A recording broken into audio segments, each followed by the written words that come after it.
사실 제 책은 이렇게 긴 줄거리를 얘기할 만한 게 크눌프가 사람 이름이거든요. 주인공 이름인데 이 주인공의 인생의 가치관이 딱 한 권에 함축되어 있다고 봐야 되나? 간단하게 말하자면 크눌프는 엄청 자유로운 사람이에요.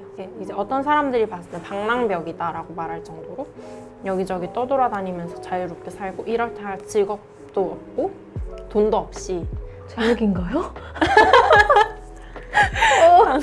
되게 말씀해주세요. 방랑하는 사람인데 이 크눌프가 자기가 뭐 어릴 때 살던 고향에 돌아와서 고향에 있는 친구 집에 잠깐 묵고 이러면서 얘기가 시작이 되거든요. 그 친구는 결혼도 하고 뭐 예쁜 집에서 잘 맞는 와이프와 함께 이렇게 잘 살아가는 사람이었는데 이제 손님으로 크눌프가 온 거죠.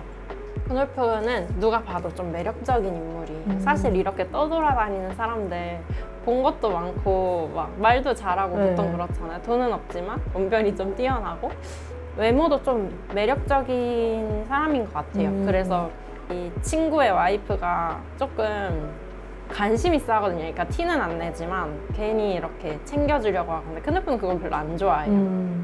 그런 관심을 받는 것 자체를 부담스러워하고 이런 사람이라서 뭐 어쨌든 크눌프가 고향에 돌아와서 며칠 동안 친구 집에 묵으면서 동네를 돌아다니면서 어떤 이웃집의 하녀와 잠깐 놀고 크눌프가 아파요 갑자기. 근데 아픈데 친구들은 이제 걱정을 하죠. 너 지금 병원에 꼭 가야 된다. 진짜 병원에 있는 뭐 사람을 불러가지고 데리고 가라고 할 정도로 아픈데 크눌프는 방랑을 하면서 산 사람이잖아요.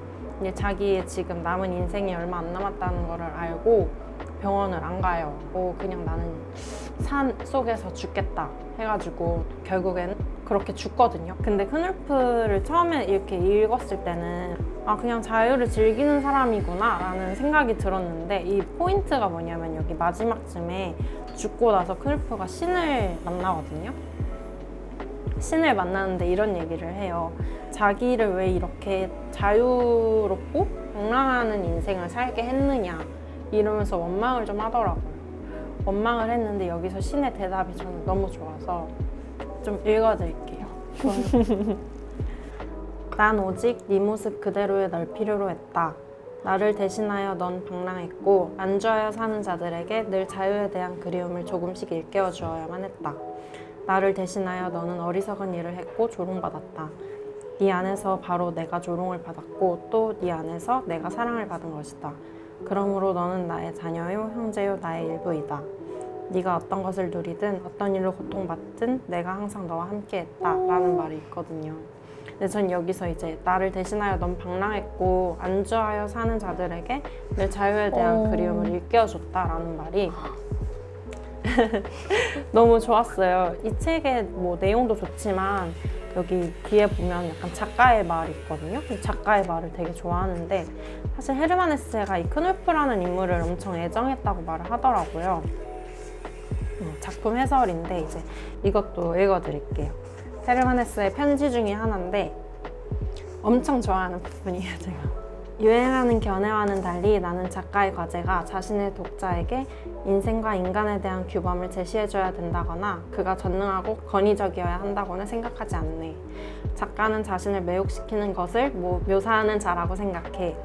크눌프와 같은 인물들은 나에겐 매우 매혹적이네. 그들은 유용하지는 않지만 많은 유용한 사람들처럼 해를 끼치지는 않지. 이렇게 얘기하고 크눌프와 같이 재능있고 생명력 충만한 사람들이 우리의 세계 안에서 자리를 찾지 못한다면 이 세계는 크눌프와 마찬가지로 그에 대한 책임이 있다고. 또한 내가 독자들에게 충고하고 싶은 게 있다면 그것은 사람들을 사랑하라는 것, 연약한 사람들, 쓸모없는 사람들까지도 사랑하고 그들을 판단하지 말라는 것일세. 이런 편지가 있거든요. 너무 눈물이 날 것 같아. 이렇게 방랑하고 떠돌아다니는 사람들을 이 세상에 유용한 사람들은 아니잖아요. 뭐 기술을 발전시킨다던가 이런 사람들은 아니지만 크눌프도 그렇거든요. 사람들이 조금 무시하는 사람들도 있어요. 좀 방랑벽 가진 사람 이렇게 하면서도 크눌프가 여행하면서 어디를 가든 노래도 잘하고 춤도 잘 춰요. 그래서 사람들이 너무 같이 놀 때 너무 즐거웠던 거예요. 크눌프를 보면서 뭐라고 했던 사람들도 사실 마음속에서 나는 저렇게 자유롭게 살지 못한다는 것에 대한 불만이라든지 이런 게 있었을 수도 있고 이제 그것도 신의 뜻이었다라고 말하는 게 너무 좋았어요. 그리고 제가 왜 이 책을 되게 감명 깊게 그때 읽었었냐면 전 또 하고 싶은 게 너무 많은 사람이거든요. 지금도 그렇지만 그때는 더 그랬었어요. 근데 뭐 예를 들면은 사진 찍는 것도 너무 좋고 소설도 좋아해서 죽기 전에 소설 하나 쓴다는 게 제 꿈이거든요. 아 그러네요. 소설도 너무 좋아하고 뭐 사업가도 되고 싶고 작사도 하고 싶고 막 꿈이 되게 많아요. 진짜 비슷하다. 너무 좋아하는 게 많은데 이것저것 손을 조금씩 대다 보니까 내가 뭘 하고 있지라는 생각이 너무 많이 들었어요. 알죠, 알죠. 다 하고 싶지만 나는 아무것도 잘하지 못하는 사람인 것 같고 물론 그만큼 노력을 하지 않은 제 탓도 있지만 아, 아니에요. 그렇게 생각하지 말아요. 그런 생각을 많이 했던 차에 이런 책을 읽고 아 그냥 이렇게 남들이 봤을 때 너는 좀 자유롭게 산다라고 말하는 사람도 있었거든요. 저는 그게 조금 불만일 때였죠. 근데 이제 이렇게 말을 해주니까 뭐 제가 여기서 나오는 신을 막 믿는 건 아니지만 어쨌든 이렇게 얘기를 해주는 사람이 있다는 게 크눌프한테 그것도 되게 위로였고 크눌프가 이제 신한테 원망을 할 줄은 전 상상도 못했는데 그 원망을 하는 거에 대해서도 좀 충격적이었고 근데 사실 그렇더라고요. 다들 자유롭게 살고 싶다라고 말을 하지만 과연 그 자유에 또 완전히 만족하면서 살기에는 현실적인 제약들이 많잖아요. 뭐 돈이라든지 뭐 인간관계일 수도 있고 그래서 이 책이 되게 좋았어요. 이 책이랑 제가 이 산문집이랑 굳이 연관시켜서 가져온 건 아닌데 이게 자유에 대한 얘기를 하다 보니까 약간 이성복 산문집에서도 비슷한 구절이 있거든요. 고향에 대한 말인데 좀 읽어드리면 예술가는 언제나 예술의 길과 세속의 길 사이에 있는 존재이며 예술은 세속에 대한 그리움으로만 존재한다. 하지만 세속을 떠나지 않는다면 어찌 세속을 그리워할 수 있겠는가? 모든 그리움은 그리움의 대상이 되는 존재를 구축한다. 고향을 떠나지 않는다면 고향이 있을 리 없으며 떠난 고향에 다시 돌아간다면 이미 고향이 아닐 것이다. 뭐 이런 이야기가 있거든요. 근데 이거 너무 그러니까 고향을 떠나지 않는다면 고향이 있을 수 없고 그 고향에 돌아간다면 더 이상 고향이 아닐 것이다 라는 부분이 제가 너무너무 공감이 가는 게 저는 대학 진학을 위해서 서울에 왔거든요. 제 고향은 충청남도 어딘가 작은 도시이고 저는 제 고향을 엄청 좋아했어요. 저는 본투비 컨츄리 거리여가지고 매일매일 학교 가면서 보는 논밭의 풍경들이 계절에 따라 달라지는 것들을 너무 좋아했고 막 여름에는 장미가 피고 장미가 질 때쯤에는 내가 춘추복을 입고 막 이런 사소한 것들을 되게 즐거워하면서 살았어요. 근데 그렇게 하다가 대학교 때문에 서울에 오고 어찌저찌 살다 보니까 고향에 막 몇 년 동안 안 가게 된 거예요. 그리고 아예 가족들도 다 서울로 이사를 오게 되고 그리고 나서 고향을 갔는데 여기 내 고향인데 너무 기시감 같은 게 드는 거예요. 여기 분명히 내 고향이었고 내가 너무너무 좋아하던 곳이었는데 뭐랄까 추억의 장소들이 조금씩 변해 있고 막 사라진 것도 있고 그래서 그게 마음이 엄청 아팠거든요. 근데 그거를 또 극복하는데도 오래 걸렸고 문장이 너무 공감이 돼요. 맞아요.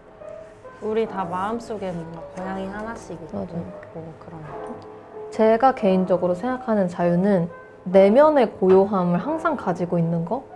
그러니까 저는 시끄러운 곳에 가면 아프거든요. 제가 공황이 있어가지고 근데 그 치료를 1년째 받고 있고 지금 많이 괜찮아졌는데 저는 그와 동시에 그래서 마음의 안정을 찾는 거에 엄청 집착했어요. 그래서 요가도 엄청 열심히 하고 막 철학책도 많이 읽고 막 명상도 하고 했는데 머리로는 내가 어디에 있든 항상심을 유지하는 게 진짜 해방이고 자유로운 거다라고 생각하면서도 그게 잘 안 됐거든요. 근데 그러니까 어느 정도 제가 좀 괜찮아지기도 했고 제가 꿈에도 너무 집착하지 않으려고 하고 되게 재밌는 게 제가 크놀프가 방랑벽 있었다 했잖아요. 근데 한참 제가 여행을 엄청 다니던 시기가 있었어요. 막 배낭여행 막 4달씩 하고 돌아와서 또 막 알바해서 여행 가고 그때 사람들이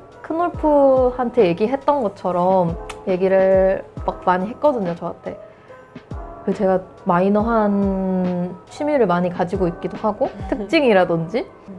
저 근데 얘기를 하면서 든 생각인데 자유롭고 싶다는 생각을 가지고 있는 것 자체가 자유롭지 못한 것 맞아요. 같다는 또 그런 생각도 들어요.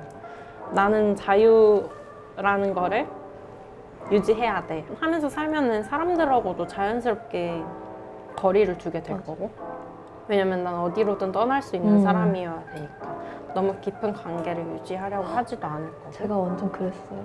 맞아요. 그럴 때가 있었는데 사실 지금 생각해보면 자유라는 것 자체가 뭔가 공간에 대한 의미는 아닌 것 같아요. 저한테.